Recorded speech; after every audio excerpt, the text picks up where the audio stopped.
voy a leer la bajada que ha estado apareciendo en la BBC, un proyecto de la revista estadounidense National Geographic. Busca las rutas que siguieron nuestros ancestros desde que salieron del África hace 60.000 años a través de muestras del ADN de voluntarios. El periodista peruano Javier Lizarzaburu es uno de ellos y durante 2 semanas ha estado contando sus experiencias y tenemos que hablar de lo que ha escrito Javier, porque no solo ha revisado su historia personal, sino que ha descubierto muchos secretos de familia a la hora de intentar descubrir por qué él, apellidándose Lizarzaburu y Montani, pues no tenía ni la piel blanca ni los ojos claros de sus antepasados. Más o menos ha sido así, ¿no es cierto?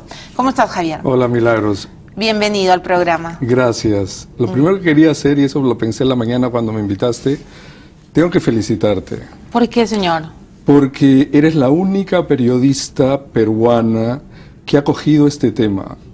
Y yo me preguntaba, ¿qué sintomático, hablando de los silencios durante esas 2 semanas, qué sintomático que ningún medio, habiéndole dedicado 2 semanas desde la BBC a un tema que nos moviliza a todos. Que es propio, además. Tú eres claro. la única. No te puedo creer, ¿no te han pasado la voz? Mira, se han interesado obviamente la BBC en Londres, la radio principal de España, medios de América Latina. Y en mi país... Mudos. No, entonces, porque en el fondo quizás, Javier, estás tocando heridas. Bueno, es estás un tema poniendo incómodo. El dedo en la llaga. Obviamente es un tema incómodo, pero me parece que hay mucho también de ese elemento psicológico, ¿no? Entonces, yo digo, si a algo tú le tienes miedo, le das poder, y cuando le das poder, se hace grande, y si se hace grande, crees que no lo puedes resolver. Y yo creo que este tema del racismo lo tenemos que enfrentar. Exacto. Desde la generosidad, desde la solidaridad, desde la reconciliación, no desde el odio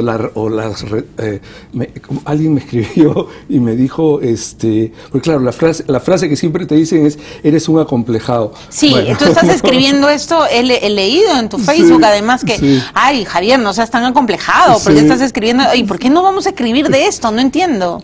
Además, que siento que es como el tema que más nos hierve la sangre, y casi todas las semanas hay un incidente de ese tipo, ¿no? Entonces yo creo que lo que he propuesto básicamente es decir, ¿sabes qué? Pasemos del escándalo a mirarlo seriamente, porque de verdad nos afecta. En la nota de hoy día yo decía, siento que vivo en una ciudad enferma, y eso es lo que yo siento. O sea... ¿Por qué enferma, Javier? Porque mira, será porque yo he tenido tantos años de terapia que manejo un poquito estos conceptos, pero justo todas estas cosas coinciden. Justo este arquitecto Alfio Pinasco hoy día me envió una copia de un artículo muy similar que él escribió hace unos años, donde él se preguntaba y decía, ¿qué pasa con una persona que tiene amnesia? Esa persona que vive sin saber quién es, ¿puede desarrollar todo su potencial? ¿Puede desarrollar todo lo que es? Obviamente no. Y en psicología, si tú estás negando algo, te genera una neurosis.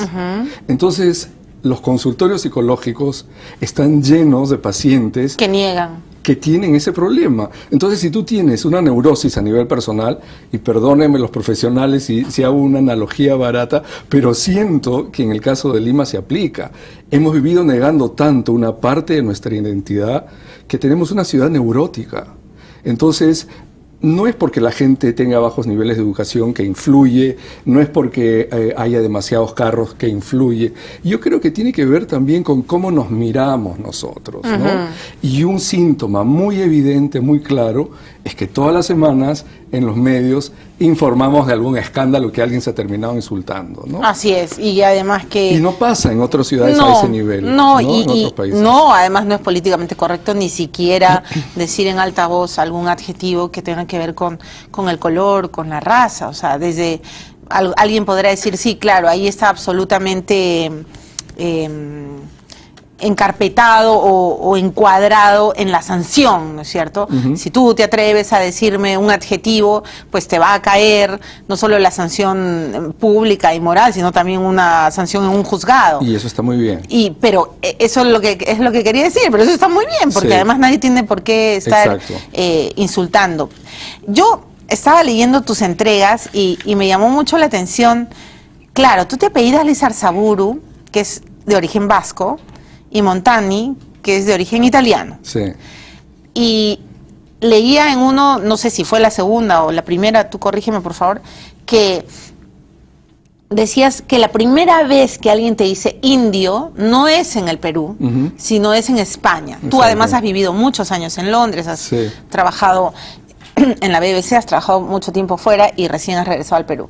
Entonces te quería preguntar cómo fue ese momento. Fue genial porque, y es lo que digo, yo salí del Perú creyéndome blanco, ¿no? Y es un poco, y después he estado leyendo en muchos de los comentarios de gente de toda América Latina, hay una experiencia similar en muchos casos. Y leía el de una costarricense que ella hizo incluso un proyecto artístico y hablaba de estas identidades impuestas.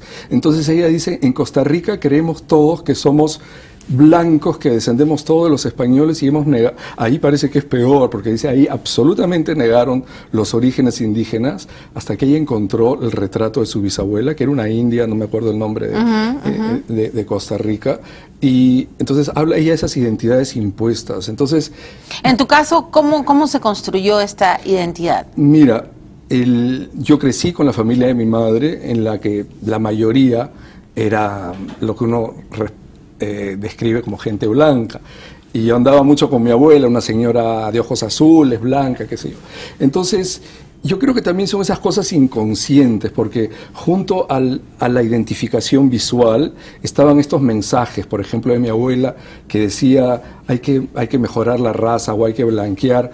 Hay que blanquear la sangre. No, que yo no entendía. Ajá. Y lo que digo es, jamás le pregunté, porque son esas cosas que funcionan en todas las familias, en todos los lugares, que tú repites un mensaje y en algún momento lo entiendes adentro.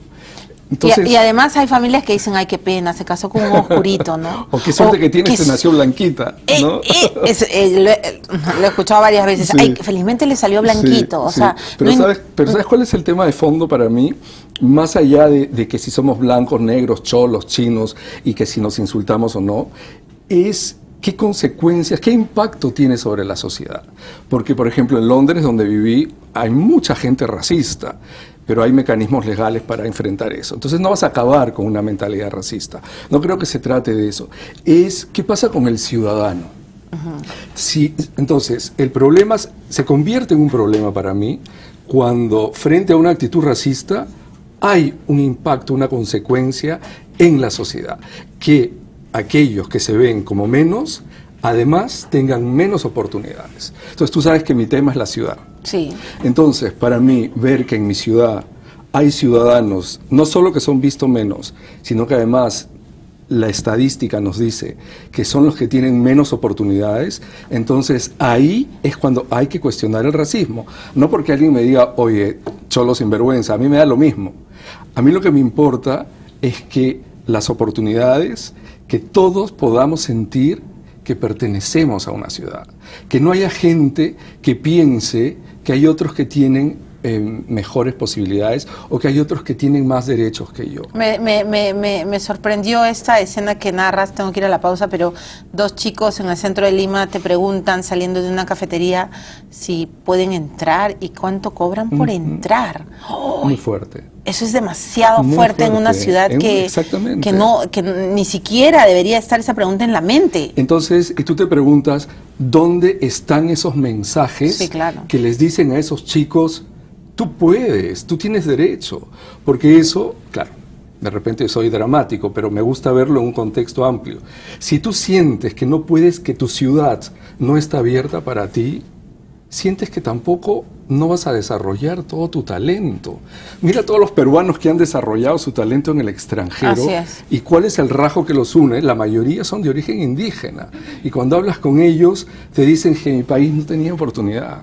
A mí me da vergüenza Y eso es lo que no quiero para mi ciudad, no quiero para mi país. Y por eso estás escribiendo sobre Exacto. este tema incómodo. Tenemos que ir a la pausa, Okay. Javier. Estoy conversando con Javier Lizarzaburu. Por supuesto, cualquier pregunta, cualquier comentario que no sea racista, por favor, es bienvenido. Bueno. O bueno, sí, también. Si quieren hacerlo, y de paso acá lo debatimos, pueden hacerlo en Twitter y en Facebook. Estamos conversando con él. Dicho sea de paso, lean su entrega que está apareciendo en la BBC. Muy interesante. El título, se me va el título. ¿Cuál es? ¿Quién diablo soy? ¿Quién diablo soy? Ese es el titular de esta serie de entregas que durante 2 semanas Javier ha estado regalándonos a todos los que nos preocupamos por este tema, que está sobre la mesa todos los días. Y el que diga que no, está mintiendo. Ya regresamos.